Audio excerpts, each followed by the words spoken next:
Welcome to This Week in Loveland Tigers Athletics here on lovelandtigers.org and ESP Media powered by Sidearm Sports. My name is Jason Griefer. As always, we're joined by Loveland Athletic Director Brian Knatzer. Brian, good to have you back with us once again. A very, very busy week we've had, a very, very busy week we have upcoming. Lots to talk about. Let's jump right into it. Let's jump onto the bowling lanes first, and let's start with the boys. They have a huge match today as scheduled right now, set to take on Lebanon out at Eastern Lanes. And interesting kind of scenario we're in right now. Looking at the schedule, your team's coming off of two tough losses to Ross and Milford. And those are two very good programs, so nothing to shake a stick at there. But also, Lebanon is coming off of a really big win in beating previously undefeated West Claremont. So your team's coming off of a couple of tough losses. They're riding in very, very high right now. How is the coaching staff approaching this match in terms of getting their team ready to go to take on a Lebanon team that's flying on cloud nine right now? Well, Coach Adams does a great job of rallying his troops, and these boys know what the expectations are. I mean, it comes down to, they have to win just in order to tie for second place. So they understand that, and they get it, and it's gonna be, Lebanon is a tough team. So they're gonna give it their all, and we got Turpin coming up on Wednesday as well. A couple of things to shout out with Joey Kapsakavich and Monty Noel. I mean, these guys bowled a 267 and a 266 last week. So if Jason, I don't know, but if you go to a bowling alley and you watch these scores, there is nothing on the overhead except for strikes and spares. So That's it, all the way down the lane. I couldn't imagine doing that even electronically. But these guys, they're bowling the best they can, and that's what they're doing. They're competing. One guy will pick up the team, another guy will pick up the team another week. I think we just got to hit it on all cylinders, and especially if we're going up against Lebanon and then Turpin this week. That's what it's going to take. So kids know the expectation. They're showing up. They're going to compete and let the pins fall where they may. Well, on the girls' side, they're going to get Lebanon as well. And if you're able to pull the upset here, you would be the fifth ECC team with 10 conference wins. So nothing to shake a stick at there. But the Lebanon girls took West Claremont behind the woodshed last week, beating them by 400 pins when you combine the individual with the Baker. It's been nearly a month since your team took on Lebanon, came up a little short right there, but 4-2 since that stretch. How much better would you say your team is, even from that first Lebanon match about a month ago? Well, I think they've won with 3 out of the last 4. So, their numbers are high. They're bowling a combined 251 versus Little Miami, at 1969 versus West Claremont, 1981 versus Winton Woods, and a 2064 versus Walnut Hills. So, they're doing their job. They're out there, they're competing.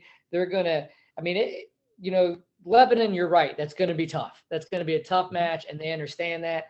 And they'll do the best they can, but it's that Turpin, that's what we're trying to get, is that jump on Turpin. We're that close on paper. We look very, very similar. So if we can bowl well against Lebanon, then come against Turpin and get that jump over them, hey, then we're sitting pretty good. So we're excited for this week. I'm looking at this league, and it's ridiculous to me how good this league is. You have Lebanon and West Claremont 13-1, Kings is 10-4, Turpin 10-5, and then you're right there at 9-5. And a lot of times, in a lot of years, 9-5, you'd be like second place, maybe knocking on the door of first. What have the team and the coaches said about just the strength of this league? You could say on both sides now that Lebanon's in. Well, I was going to say, we've always had West Claremont. Loveland's been knocking on the door and won a conference as well in the past, championship. Lebanon comes in. You're right. That's a tough, really strong bowling, league. And it's like that with all the sports. So, I think, they understand. They understand what's in front of them, Jason. It's towards the end of the season. Sectionals are right around the corner.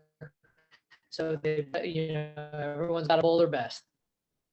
Let's switch gears. Let's jump into the pool. As we talked last week about the ECC there and how your team did there. Now we're again nearing the postseason. Here's sectionals right around the corner here. What's the schedule look like right now for the swimmers?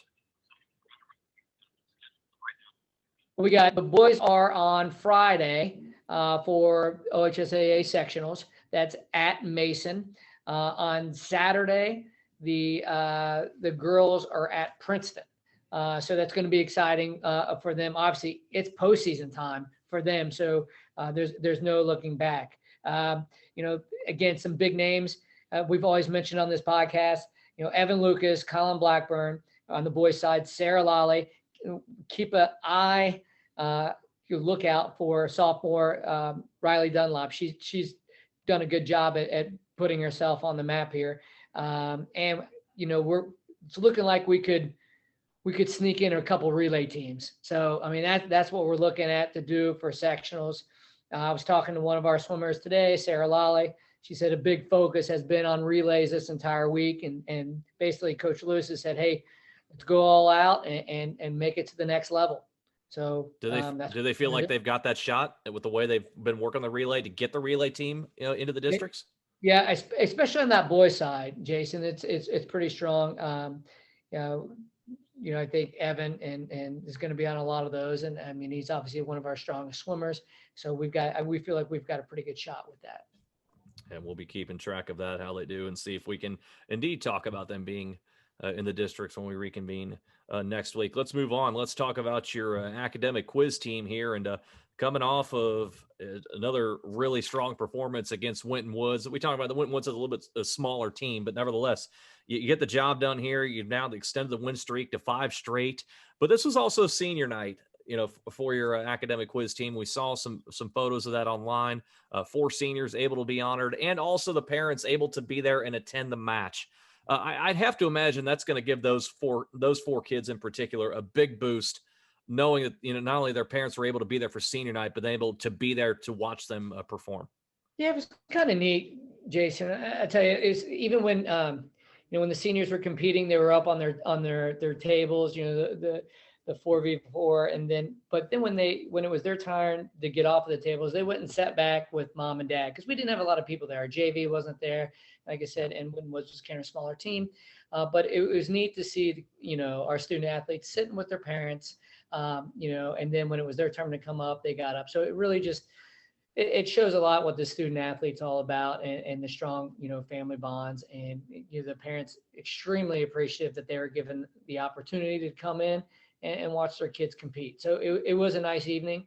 And like you said, it's a big matchup this week versus Anderson. We're all tied up with them. So that's tomorrow. We're hoping to go out there and get the win and kind of, get in that top 3, and then Walnut's right around the corner.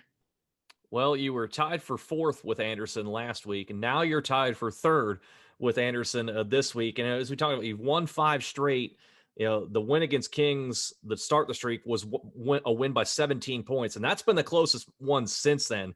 You've won every match since then by at least 31 points. What's the team's confidence level right now going into a big match like this where you can secure 3rd place all by yourself? Yeah, I think, Jason, what you're seeing is the team is finally starting to gel, right? There was, a new head coach coming in. It took some time to get things rolling. You've got some – this year with COVID, some quarantines here and there. So that affects the overall, ability of the team. And I think now they're coming together and they're realizing, hey, we're pretty successful and we like to compete and we like to win. So, we're going to do that again this week.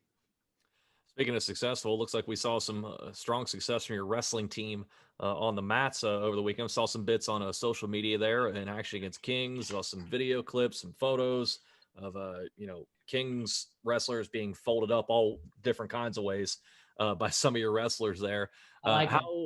Yeah, exactly. How did they perform overall there from your eyes and from the coaching staff? And what do we have to look forward to this coming week? Yeah, so with Kings, it was a duel. So we did in our auxiliary gym. So it was kind of an intimate Kings versus Loveland. We had another team in there that wasn't able to come. So, but it worked out. And I think, you got kids on the mat and got kids wrestling each other. And what was really great about it is it just shows, one, that our kids are able to get these wrestling matches in. A lot of, our kids have over 10 wins and working towards 20. So that's fantastic. But as a team in this COVID, era, this winter, we're 14-3 for duels. That's outstanding for our wrestling team. So we're really excited about that. And then we got a duel on Thursday, and then we got another that's at Anderson, and then we've got a try coming up at CNE on Friday. So there's plenty of opportunities for the wrestlers to continue to engage against other wrestlers and fold them up on the mat, like you mentioned, and continue on in that win column. So, and hey, listen, we can't do the invitationals that we've done in the past, but what we can do is we can win a lot of duels, and we're playing, we're wrestling against teams that are good teams. So, we're having fun doing it. Again, ECC is only a couple weeks away. So, that postseason's coming quickly. You mentioned, not only all the wins that you're racking up, but also the ability to get out there against outside competition. Is that just as important right now as you're heading near to the postseason, to keep the team fresh and keep getting matches against outside competition so that you don't run the risk of going into the wrestling sectionals maybe cold, so to speak? Yeah, I think you're going to see different styles. The more you can go out there and wrestle different teams that are outside of your conference, you're going to see different styles. You're going to see a different kid. You're going to be exposed to different things, and you're gonna work what you've learned, try new things. So I think it broadens your experience as a wrestler, and I think it does prepare you. Once you come into the ECC and heading into the postseason, gives you a lot of different opportunities to work the things that you've drilled all winter long in the wrestling room. Let's move on. And so the ECC Championship for wrestling, not too far in the distant future. Just had an ECC Championship over the weekend, and that was for your competition cheer team. Obviously, Milford was able to take down the league title again, and they've been the standard bearer in the league for a long, long time. You know that better than I do, how good they've been there. But obviously, a very different format this year for the cheer championship. Take us through not only that, but then how you saw the Tigers perform there in trying to go for that ECC title. Yeah, I mean, it shows you how strong the conference is with these increased teams coming in. I know we've mentioned Lebanon a lot. Obviously, Winton Woods and Little Miami coming in as well. It gives a lot more dynamic to the conference and gives a lot more strength to the conference. And Lebanon, they have an outstanding cheer team, and our girls went in there. They have worked hard. I've watched them work coming in on Sundays, and no one's watching, and they're going through their routines and working as hard as they possibly can, working, trying to improve upon the performances during basketball games, at halftimes, different things like that. So you see these girls working. You saw that what they did paid off. They competed well. They did a great job. With the increase of teams, we ended up coming fourth overall. And I do know they were proud about their performance, but they were not, thrilled with where they came in. I mean, they're already talking to me, hey, how can we get more time? Where can we get more gym time? How can we do this in the cafeteria? So they're already, what do we got to switch up for next time? So they're already thinking. This is what I like about the coaches and I like about the kids. They're already thinking about, okay, well, this happens. We do get to see what these other teams do and what we need to improve upon. And they're already thinking about next season, putting it all together. So I'm proud of these girls. They worked hard. You can definitely see it, on Twitter. We put enough of that out there. They invested a lot. So we're really thrilled. They did an amazing job. So hats off to the coaches and for the competitive cheer team. Congratulations. Let's move on and talk about your basketball teams, and let's start with the boys. They've been in a kind of a bit of a lull right now. They haven't been in action in a couple of weeks after getting that win against Kings, which we talked about on last week's show. But now the grind really picks up, and by the time we reconvene next week, next Tuesday, your team is slated to get 5 games in starting tonight against Milford. You've got Sycamore on Wednesday, a road trip to Little Miami Friday, then hosting Winton Woods and West Claremont on a Saturday and Monday, respectively. It's a lot of games in a short period of time, but you look at the way things are setting up right now. These are 5 very winnable games. All 4 teams in the ECC that you're going to take on are behind you in the standings, and Sycamore out of the GMC, they're 7-9 on the season. They're towards the bottom half of the GMC standings right there. How big of an opportunity is it for the team this week to build off the momentum of that Kings win, and also help themselves as far as seeding goes because the postseason draw is just around the corner. Yeah, and this is what we talked about, right? We've played all the tough teams early on. We've taken our lumps. We've learned from that, and we're excited about this last 2 weeks. You're right; it's 8 games in 2 weeks, but that's what we want. We're going to embrace it. We feel that it's great matchups for us. We put in the time, and if you look for tonight, going against Milford, I mean, on paper, oh wow, those are almost two identical teams as far as record, what they look like. But we feel we got the edge on that, and we've been putting in the work. Nothing to take away against Milford, but our kids are ready. They're hungry. They feel this is their time, and they're ready to take it. So we're really looking forward to getting over the hump and just leaving a mark from here all the way through the postseason. You look at the way things are shaping up right now. As I said, the boys' draw hasn't been announced yet, so they still have some time to improve their seeding. On the girls' side, their draw has been announced. We'll get to that here in just a moment, but we can't not talk about the game that has kind of been lurking on the schedule for a while. And as the regular season's drawn out, this game has become bigger and bigger and bigger. And it is this Wednesday when the Tigers go to Lebanon with the winner in the driver's seat for the ECC championship. You look at the way the standings are right now. Your team's 11-2.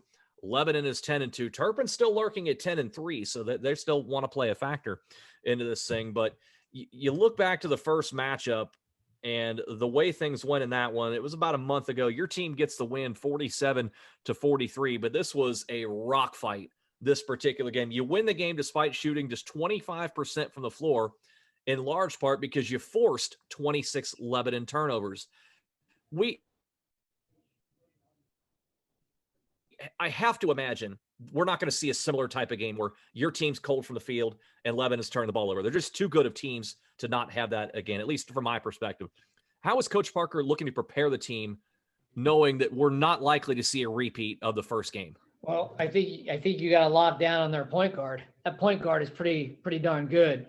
So I mean, I'm not that obviously the head coach of the girls game, but I know that in his thoughts, I know he's going to lock down on that point guard and that's their key scorer. So I feel we can lock her down. We can match up pretty well with them. I mean they've proven that even like the game we had last night against Kings, they were it was a pretty tight game heading into the half.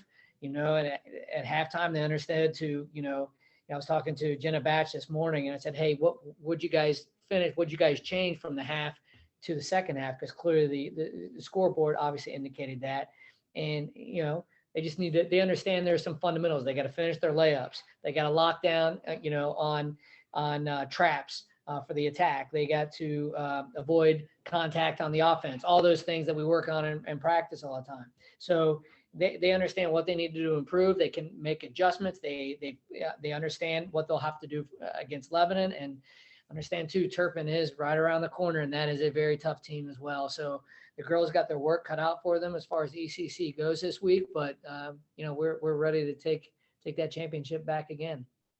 And as we talked about just before there previewing that Lebanon game, the girls already know the postseason draw. The sectional draw was announced since we last reconvened. A team will draw Anderson in round number one. A very difficult year for Anderson. They lost a lot from last year. They've kind of had to start and stop multiple times in their season. So a good chance for your team to move on there. But we can't help when the draw comes out. You might see Lebanon a third time potentially in that sectional final. It's funny how it works. I'm sitting there looking, thinking like these coaches had to almost laugh at it. What did you and the coaches make of the draw when they saw what the brackets were, and then potentially you may get Lebanon again?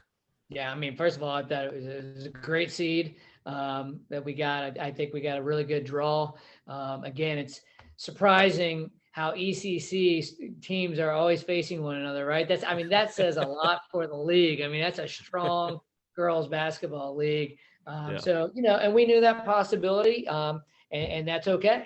And if that's the way it comes, we'll continue to learn. And, playing a school 3 times is tough. I don't care what team it is, right? But you're right that we'll look forward to that matchup as well. Would they want that third time, or would they just not even care at that point? They'll take whoever's in front of them. Oh no, it's whoever's in front of them at that point, right? It's go home. It's win or go home. So right, we plan on winning and continuing on. So and they'll have a good shot at that. As I said, two of the better teams, the two best teams in the ECC, two of the better teams in Greater Cincinnati, and it'll be fun to check out that game between the two tomorrow night, and hopefully down the road in the state tournament. So we're winding down here on the show. A lot of things going on. The winter season winding down, and teams starting to focus on the postseason. But another pretty big event coming up here at Loveland, signing day. Just around the bend as well. A number of student athletes about to put pen to paper and officially declare where they're going on to the next level. Take us through some of the highlights. Yeah, so that's going to be on Wednesday.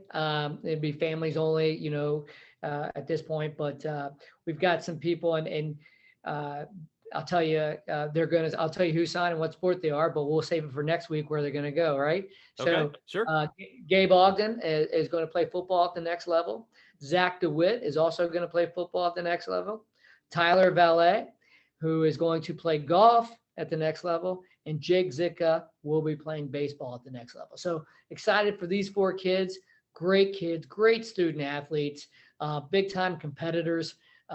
Couldn't be more thrilled for them, but I don't want to take, anything away from them for signing day, but we will broadcast that out on Wednesday. That'll be somewhere around the event starts at 2:30. We'll have everything up and Adam up by 3:30, and we'll celebrate these student athletes and their success for moving on.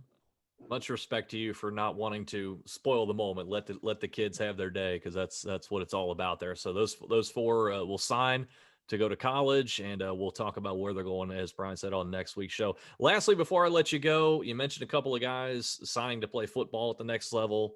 It's a hokey transition, but we have a very big football game coming up this Sunday. Everybody will be tuning into it. Tom Brady looking for another ring for the second hand. Home game there for Tampa. They're going to take on Kansas City with their Mahomes and their offense and whatnot.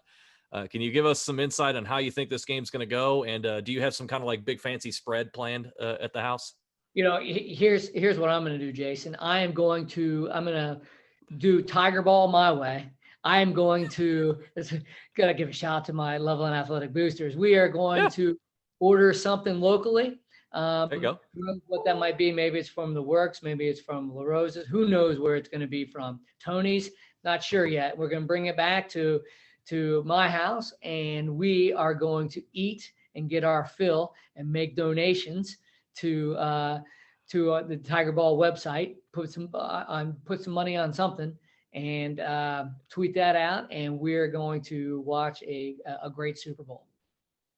And we'll certainly be checking in on that. We'll see next week, folks. Is a kind of a tease here. Will Brian actually be in the office, or will he be too Phil from food and he'll have to do it from home?